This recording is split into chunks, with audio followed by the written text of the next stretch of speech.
Salam, bienvenue dans la rubrique Les mystères du paradis avec ses secrets et ses trésors. J'ai l'habitude de faire une présentation assez longue au début, mais pour le chapitre qui est le Firdaus, le plus haut degré du paradis, j'ai pas mal travaillé. Les informations, les secrets, les trésors, la majestuosité sont si nombreuses que je vais faire court pour la présentation et le rappel, ainsi que la motivation. Mais vous allez entendre dans cette vidéo un descriptif sur Allah subhanahu wa ta'ala, comme vous avez rarement entendu. Enfin, pour ma part, je n'ai jamais été si profond. Des extraits sur le Firdaus, tirés du livre Du paradis et l'enfer du docteur Omar El Ashkar, tirés d'études minutieuses. Et pour ne pas changer, vous aurez un florilège d'une vingtaine de hadiths sur le Firdaus authentique, dont presque 10 daïfs, mais c'est pas parce que c'est daïf que c'est totalement faux. C'est simplement un chaînon qui manque à l'authenticité. Dieu sait que j'en ai vu des vidéos sur le Firdaus, mais là, sans me jeter des fleurs, on est sur une crème veloutée au chocolat mielleux, à la vanille, du caramel liégeois.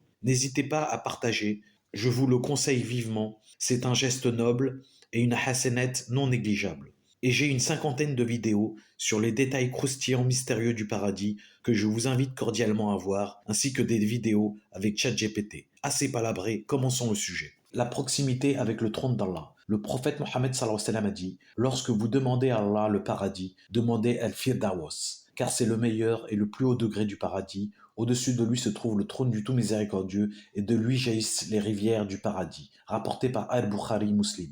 La récompense des croyants sincères. Le prophète Mohammed sallallahu alayhi wa sallam a dit « En vérité, ceux qui croient en Allah et font de bonnes actions seront élevés au haut degré du paradis, parmi lesquels al-Firdaus. » Les caractéristiques des habitants d'al-Firdaus. Ils prient la nuit, jeûnent par sincérité et purifient leur cœur de toute jalousie ou rancune. Les gens du Coran et al-Firdaus. Ceux qui récitent et appliquent le Coran sera invité à al-Firdaus, car le Coran sera une lumière pour lui. Les martyrs et al-Firdaus. Le sang des martyrs est la porte vers al-Firdaus. Rapporté par Ahmed. Dans le Firdaus, il y aura des rivières d'une clarté telle qu'on pourra voir le fond, et les palais y seront d'or et d'argent. Celui qui le mérite n'aura jamais à craindre ni la faim ni la soif. Rapporté par El-Bayaki, chaîne faible. Les portes du Firdaus. Le Firdaus possède des portes ornées de perles et d'or, et chaque croyant fidèle y aura une demeure réservée où il vivra pour l'éternité. Rapporté par Ibn Hibban, classé Daïf. Les habitants du Firdaus. Dans le Firdaus, les habitants seront habillés de soie verte et leurs couronnes scintilleront comme le soleil. Ils n'entendront que des paroles de paix et de salut. Rapporté par Ad-Dorukni, classé Daïf. Les rivières du Firdaus. Dans le Firdaus, il y a 4 rivières. Une de miel pur, une de lait qui ne tourne pas, une de vin délectable pour les croyants et une d'eau limpide. Rapporté par Ibn Majah, classé Daïf. Dans l'ouvrage du docteur El Ashkar, il y est mentionné les preuves attestant que le paradis a des degrés et que ses habitants y diffèrent selon leur rang. Le paradis est constitué d'étages, placés les uns au-dessus des autres. Les gens y diffèrent selon le rang qu'ils y occupent. Allah subhanahu wa ta'ala dit « Et quiconque vient auprès de lui en croyant après avoir fait de bonnes œuvres, voilà donc ceux qui auront les plus hauts rangs. » Coran, sourate 20, verset 75. Cheikh el-Islam Ibn Taymiyyah fait partie de ceux qui ont abordé cette question. Le paradis comporte des degrés très différents les uns des autres. Les bien-aimés d'Allah subhanahu wa ta'ala, parmi les croyants, ceux qui le craignent, occuperont ces degrés en fonction de leur foi et de leur crainte. En effet, Allah subhanahu wa ta'ala a dit « Quiconque désire la vie immédiate, nous anticipons de donner ce que nous voulons, à qui nous voulons. Puis nous lui assignons l'enfer où il brûlera, méprisé et repoussé. Et ceux qui recherchent l'au-delà et fournissent les efforts qui y mènent tout en étant croyants, alors l'effort de ceux-là seront reconnus. Nous accordons abondamment à tous ceci comme cela, des dons de ton Seigneur, et ce que donne ton Seigneur n'a jamais été inaccessible. Regarde comment nous favorisons certains sur d'autres, et l'au-delà est plus stratifié en rang et en privilège. Coran, sourate 17, versets 18 à 21. Le Tout-Puissant précise qu'il donne aussi bien à ceux qui désirent la vie ici-bas qu'à ceux qui recherchent plutôt l'au-delà. Il précise aussi que ces dons ne sont refusés ni aux gens pieux, ni aux libertins. Ensuite il dit « Regarde comment nous favorisons certains sur d'autres et dans l'au-delà. Et l'au-delà est plus stratifié en rang et en privilège. » Coran, sourate 17, verset 21. Le Tout-Puissant montre que les gens de l'au-delà sont plus différents les uns par rapport aux autres, plus qu'ils ne le sont ici-bas, et que les rangs de l'au-delà dépassent ceux du bas monde. Dans ce cadre, ces prophètes, que la paix soit sur eux, diffèrent plus les uns des autres que le reste de ses serviteurs. Dans cette perspective, il dit, parmi ces messagers, nous avons favorisé certains par rapport à d'autres. Il en est certain à qui Allah a parlé, et il en a élevé d'autres en grade. À Jésus, alayhi salam, fils de Marie, que la paix soit sur elle, nous avons rapporté les preuves et l'avons fortifié en Roh, El-Koudous. Sourate 2, verset 253. Il dit aussi, et parmi les prophètes, nous avons donné à certains plus de faveur qu'à d'autres. Et à David, alayhi salam, nous avons donné le Zabour. Dans le Sahih de Muslim, Abu Huraira radhiyallahu anhu cite que le prophète sallallahu alayhi wa sallam a dit, le musulman fort est meilleur auprès d'Allah subhanahu wa ta'ala que le musulman faible. Il y a du bien dans chacun d'eux. Convoite par ardeur ce qui t'est utile, demande assistance à Allah subhanahu wa ta'ala et ne sois pas défaitiste. Si quelque chose t'arrive, ne dis pas « si je l'avais fait, cela aurait été comme ci ou cela ». Mais dis plutôt « Allah subhanahu wa ta'ala décrète ce qu'il veut ». En vérité, c'est avec un « si » que débute l'œuvre du diable. Abu Huraira radhiyallahu anhu et Imir ibn al-As radhiyallahu anhu rapportent dans les deux sahih que le prophète Mohammed sallallahu alayhi wa sallam a dit « Si un juge fait un effort d'interprétation et atteint son but, il est récompensé par deux récompenses. S'il fait un effort d'interprétation et n'atteint pas le but, alors il est récompensé par une seule récompense. En effet, le Très-Haut a dit, on ne peut comparer cependant ceux d'entre vous qui ont donné leurs biens et combattu avant la conquête de la Mecque. Ces derniers sont plus haut placés en hiérarchie que ceux qui ont dépensé et combattu après. Or, à chacun, Allah a promis la plus belle récompense. Coran, sourate 57, verset 10. Ne sont pas égaux ceux des croyants qui restent chez eux, sauf ceux qui ont quelques infirmités, et ceux qui luttent corps et bien dans le sentier d'Allah. Allah donne à ceux qui luttent corps et bien un grade d'excellence sur ceux qui restent chez eux. Et à chacun, Allah a promis la meilleure récompense. Et Allah a mis les combattants au-dessus des non-combattants en leur accordant une rétribution immense, des grades de supériorité de sa part, ainsi qu'un pardon et une miséricorde. Allah subhanahu wa ta'ala est pardonneur et miséricordieux. Coran, sourate 4, versets 95 à 96. Ferez-vous de la charge de donner à boire aux pèlerins et d'entretenir la mosquée sacrée des devoirs comparables au mérite de celui qui croit en Allah et au jour dernier et il lutte dans la voie d'Allah? Ils ne sont pas égaux auprès d'Allah et Allah ne guide pas les gens injustes. Ceux qui ont cru, qui ont émigré et qui ont lutté par leurs biens et leurs personnes dans la voie d'Allah ont les plus hauts rangs auprès d'Allah. Ce sont eux les gens victorieux. Leur Seigneur leur annonce de sa part miséricorde et agrément, et des jardins il y aura pour eux un délice permanent, où ils demeureront éternellement. Certes, il y a auprès d'Allah une énorme récompense. Coran, sourate 9, versets 19 à 22. Est-ce que celui qui, aux heures de la nuit, reste en dévotion, se prosternant et debout prenant garde à l'au-delà, et espérant la miséricorde de son Seigneur dit, sont-ils égaux, ceux qui savent et ceux qui ne savent pas? Seuls ceux qui sont doués d'intelligence se rappellent. Coran, sourate 39, verset 9. Allah élèvera en degrés ceux d'entre vous qui auront cru et ceux qui ont reçu le savoir. Allah connaît si bien ce que vous faites. Coran, sourate 58, verset 11. Bukhari a rapporté que Abu Huraira radhiyallahu anhu a dit que le messager d'Allah sallallahu alayhi wa sallam a dit « Quiconque croit en Allah et en son messager, accomplit la prière, observe le jeûne du mois du Ramadan, combat dans la voie d'Allah ou reste sur sa terre natale, Allah subhanahu wa ta'ala le fera accéder inévitablement au paradis. » Ils dirent au messager d'Allah, ne devons-nous pas annoncer la bonne nouvelle aux gens? Il reprit, certes il y a au paradis 100 degrés qu'Allah subhanahu wa ta'ala a préparé pour ceux qui combattent dans sa voie. L'écart entre 2 degrés est semblable à la distance qu'il y a entre le ciel et la terre. Ainsi, lorsque vous invoquez Allah subhanahu wa ta'ala, demandez-lui le Firdaus. C'est certes le milieu du paradis et l'endroit le plus élevé, je le vois. Il dit au-dessus de lui se trouve le trône du Clément et c'est le lieu à partir duquel jaillissent les fleuves du paradis. Anas radhiyallahu anhu rapporte dans le Sahih de Bukhari, Harita radhiyallahu anha s'est présenté au messager d'Allah sallallahu alayhi wa sallam, alors que Harita, son fils, a été tué par une flèche lors d'une bataille de Badr. Elle lui dit, ô messager d'Allah sallallahu alayhi wa sallam, tu connais la place que Harita a occupée dans mon cœur. Toutefois, si mon fils est actuellement au paradis, je ne le pleurerai plus. Sinon, tu verras ce que je ferai. Le prophète sallallahu alayhi wa sallam lui répondit, veux-tu dire un seul des jardins du paradis? Il s'agit plutôt de plusieurs paradis. Il y a au paradis le plus élevé, Firdaus. Le messager d'Allah sallallahu alayhi wa sallam a aussi montré que les gens du paradis diffèrent les uns par rapport aux autres au regard de leur rang à l'intérieur du paradis. Abu Saïd el-Khudri rapporte dans les deux sahih, celui de Bukhari et celui de Muslim, que le prophète sallallahu alayhi wa sallam a dit, les gens du paradis apercevront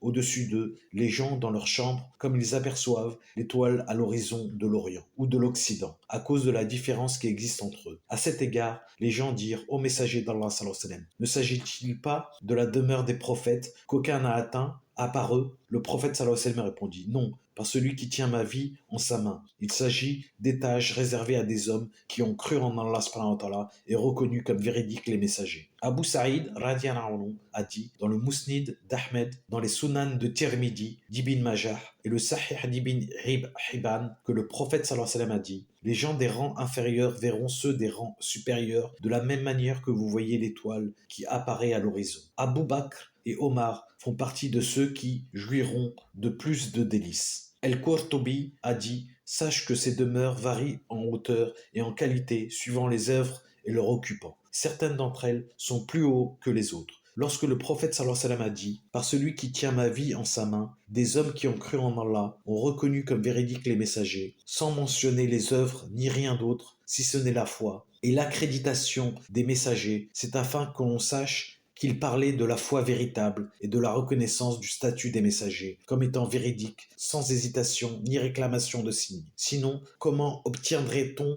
de telles chambres en se contentant d'avoir la foi et de reconnaître les messagers comme véridiques, puisque ce sont des points communs à tous? S'il en était ainsi, tous les croyants monothéistes seraient dans les demeures les plus hauts et les degrés supérieurs. Or, c'est impossible. En effet, Allah subhanahu wa ta'ala dit: ceux-là auront pour récompense un lieu élevé du paradis à cause de leur endurance. Sourate 25, verset 75. L'endurance consiste à persister dans l'effort et la fermeté pour se présenter à Allah subhanahu wa ta'ala, avec un cœur pénétré de servitude et de docilité. Voilà la caractéristique des gens rapprochés. Dans un autre verset, Allah subhanahu wa ta'ala dit: ni vos biens ni vos enfants ne vous rapprocheront à proximité de nous, sauf ceux qui croient et œuvrent pour le bien. Ceux-là auront une double récompense pour ce qu'ils faisaient, tandis qu'ils seront en sécurité aux étages supérieurs au paradis. Sourate 34, verset 37. Là, Allah subhanahu wa ta'ala a fait mention des étages. Il ne saurait être obtenu par les enfants et les biens, mais plutôt par la foi et les bonnes œuvres. Ensuite, le Très-Haut a montré que les serviteurs seront doublement récompensés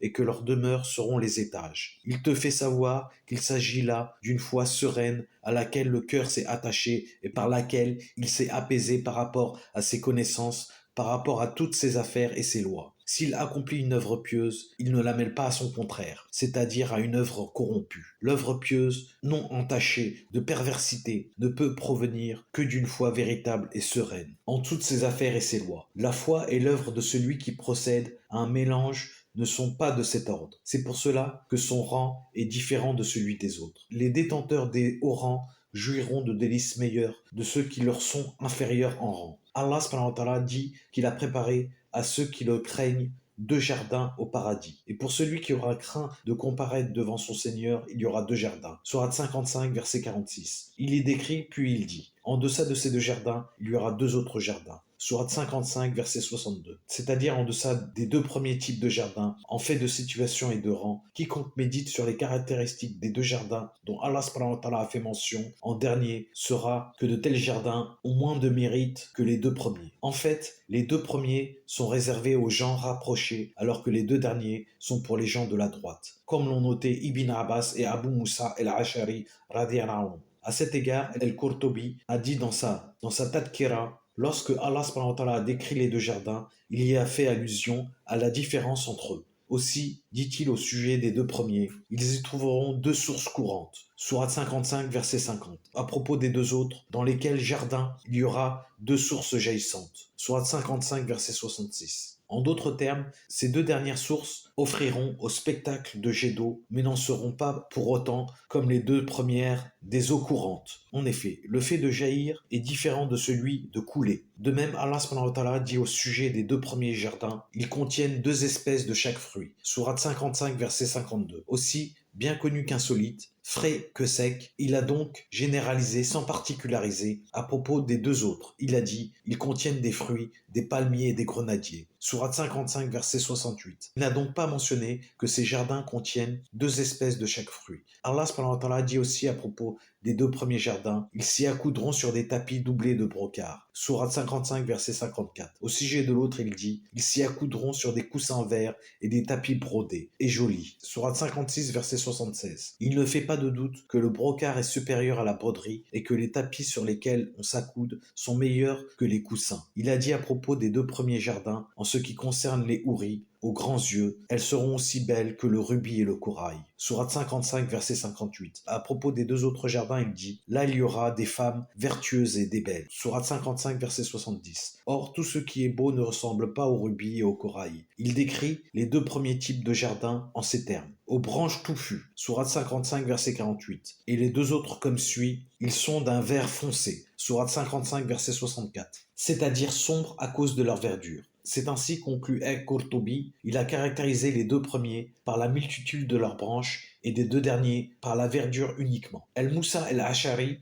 rapporte que les deux sahih, celui de Bukhari et celui de Muslim, que le messager d'Allah sallallahu alayhi wa sallam a dit, deux jardins en argent autant que leurs récipients et leur contenu, deux jardins en or autant que leurs récipients et leur contenu. Dans le jardin d'Éden, les gens ne seront empêchés d'observer leur Seigneur que par le voile de majesté qui lui recouvre le visage. Et dans la variante de Tirmidhi, il y a au paradis deux jardins d'argent. Ensuite, il mentionne le hadith. Le Tout-Puissant dit que les gens vertueux boiront d'une coupe dont le mélange sera de camphre. Sourate 76, verset 5. Ailleurs, il dit, et là, ils seront abreuvés d'une coupe dont le mélange sera de gingembre. Sourate 76, verset 17. Il paraît que cela, et Allah subhanahu wa ta'ala seul sait, est réservé aux gens de la droite. Le Très-Haut dit aussi, il est mélangé à la boisson de Tasnim, source dont les gens rapprochés boivent. Sourate 83, versets 27-28. Les gens de la droite boiront une boisson mêlée de Tasnim, alors que les gens rapprochés boiront du Tasnim pur sans mélange. Les gens du paradis aux rangs les plus élevés et ceux aux rangs les plus bas. Muslim a rapporté dans son Sahih d'après Al-Mujira ibn Shu'ab que le messager d'Allah sallallahu alayhi wa sallam a dit, Moussa un jour, Moïse, interrogea son Seigneur en ces termes, quel sera l'habitant du paradis qui aura le rang le plus bas? Allah subhanahu wa ta'ala lui répondit, ce sera un homme qui arrivera au paradis après que les gens y seront entrés. On lui dira entre. Il dira,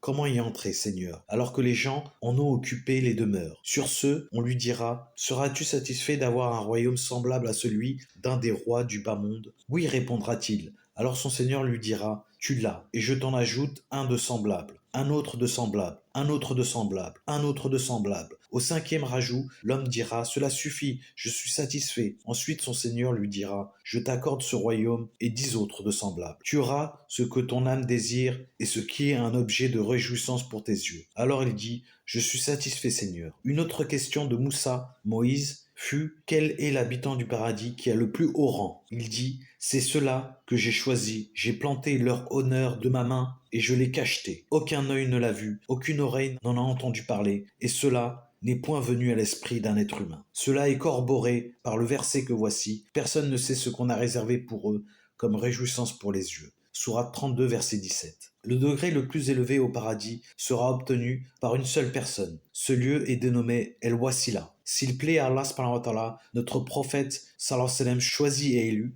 Mohammed sallallahu alayhi wa sallam l'obtiendra. Ibn Khatir dit dans En-Niyah, il a été fait mention du grade le plus élevé au paradis, El-Wasila. Il y a la place du messager d'Allah sallallahu alayhi wa sallam. Il a cité à propos de cela le hadith d'Abdallah rapporté par Al-Bukhari dans son Sahih, selon lequel le prophète sallallahu alayhi wa sallam a dit, quiconque entend l'appel à la prière doit dire ô Seigneur, maître de cet appel parfait et de la prière que l'on va accomplir. Donne à Mohammed sallallahu alayhi wa sallam el-wasila et la place d'honneur au paradis et ressuscite-le dans la position louable que tu lui as promis. Il a cité aussi le hadith de Abdallah ibn Amr ibn al-As rapporté dans le Sahih de Muslim, dans lequel il a dit, j'ai entendu le messager d'Allah sallallahu alayhi wa sallam dire, lorsque vous entendez el-muazzin appeler à la prière, répétez ces paroles. Ensuite, priez sur moi, car Allah subhanahu wa ta'ala prie 10 fois sur quiconque prie sur moi, une seule fois. Après cela, demandez à Allah subhanahu wa ta'ala de m'accorder el-wasila. Quiconque aura demandé à Allah subhanahu wa ta'ala de m'accorder el-wasila bénéficiera de mon intercession. Interrogeant alors le prophète Mohammed sallallahu alayhi wa sallam, les compagnons dirent, qu'est-ce que le wasila? Il répondit, c'est le degré le plus élevé au paradis, degré qu'un seul homme obtiendra,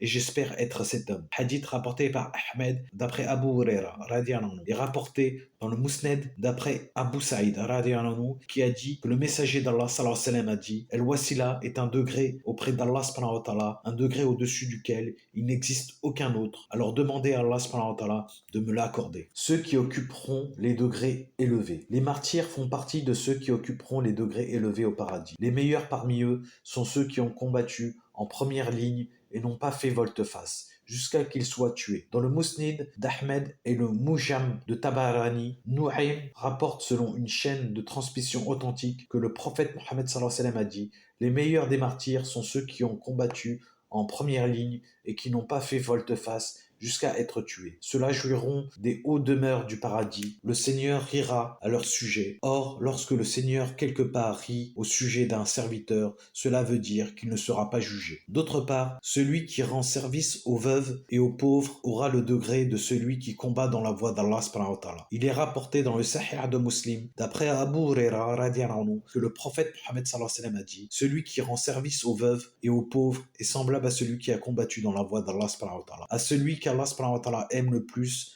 à celui qui jeûne sans arrêt. Le degré du tuteur de l'orphelin est proche de celui du messager d'Allah sallallahu alayhi wa sallam. D'après Abu Huraira radhiyallahu anhu, dont les propos ont été mentionnés dans le Sahih de Muslim, le prophète Mohammed sallallahu alayhi wa sallam a dit: le tuteur des orphelins, qui lui sont propres ou non, sera avec moi comme ses deux doigts au paradis, en montrant en même temps son index et son médius. Allah subhanahu wa ta'ala élève le degré des pères par la bénédiction de l'invocation des enfants. Ainsi, dans le Mousnid d'Ahmed, Abu Huraira radhiyallahu anhu a dit que le prophète Mohammed sallallahu alayhi wa sallam a dit: Allah subhanahu wa ta'ala élèvera certes au paradis le degré du serviteur vertueux. Il dira: Seigneur, d'où nous vient ceci? Allah subhanahu wa ta'ala répondra: de la demande de pardon de ton fils en ta faveur. Le messager d'Allah sallallahu alayhi wa sallam a dit: lorsque le fils d'Adam meurt, ses œuvres sont interrompues, sauf trois d'entre elles: une aumône permanente, un savoir utile et un fils vertueux qui invoque Allah en sa faveur. Le sol du paradis. Il est mentionné dans les deux Sahih al-Bukhari et de Muslim que Anas ibn Malik radhiyallahu anhu a rapporté d'Abu Der radhiyallahu anhu au sujet de l'ascension que ce dernier a dit que le messager d'Allah sallallahu alayhi wa sallam a dit: on m'a fait entrer au paradis, j'y ai trouvé des rochers de perles et son sol était de musc. Ahmed Tirmidhi et Darami ont rapporté que Abu Huraira radhiyallahu anhu a dit: j'ai dit au messager d'Allah: à partir de quoi ont-on créé les êtres? Il répondit: à partir de l'eau. Et le paradis, de quoi est-il fait? Il répondit: de briques en or et de briques en argent. Son ciment est de musc pur, ses gravillons des rubis et des coraux, et son sol du safran. Quiconque y jouira des délices ne sera pas malheureux. Il vivra éternellement et ne mourra pas. Ses vêtements ne s'useront jamais, il conservera sa jeunesse. Revenons au hadith. Les actions décrétées qui mènent au Firdaus. Le prophète Mohammed sallallahu alayhi wa sallam a dit: un homme qui enlève une branche gênante sur le chemin sera vu comme un habitant du Firdaus, rapporté par Muslim. Le lien entre la prière et le Firdaus. La prière régulière est l'une des clés d'Al Firdaus, rapporté par An-Nasa'i. Le cœur purifié. Aucune personne ayant une once d'arrogance ne goûtera El Firdaus. Le jeûne comme porte du paradis. El Rayyan, la porte pour les jeûneurs, est proche d'El Firdaus. Le pardon est l'entrée au Firdaus. Celui qui pardonne sincèrement aux autres sera parmi les plus hauts rangs du paradis. Le souvenir constant d'Allah subhanahu wa ta'ala. Celui qui garde sa langue en mentionnant Allah sera proche du trône. La bienveillance envers les parents.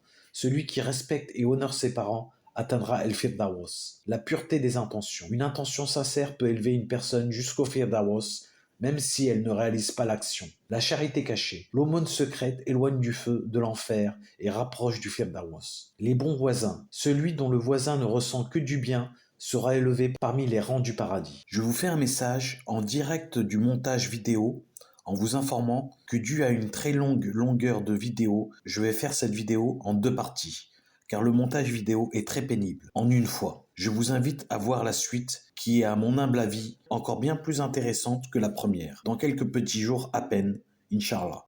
Celui qui montre une bonne voie aura la même récompense que celui qui la suit, sans que cela ne diminue en rien de la récompense de celui qui l'a suivi. Hadith rapporté par Muslim. Donc n'hésitez pas à partager, à liker pour faire ainsi recommander la vidéo et encourager la chaîne en likant. Ne sous-estimez jamais une bonne action. Hadith Sahih Muslim. Donc ne sous-estimez pas de vous abonner pour porter vers le haut la chaîne. Merci d'avoir écouté jusqu'au bout. On se revoit Inch'Allah. À bientôt.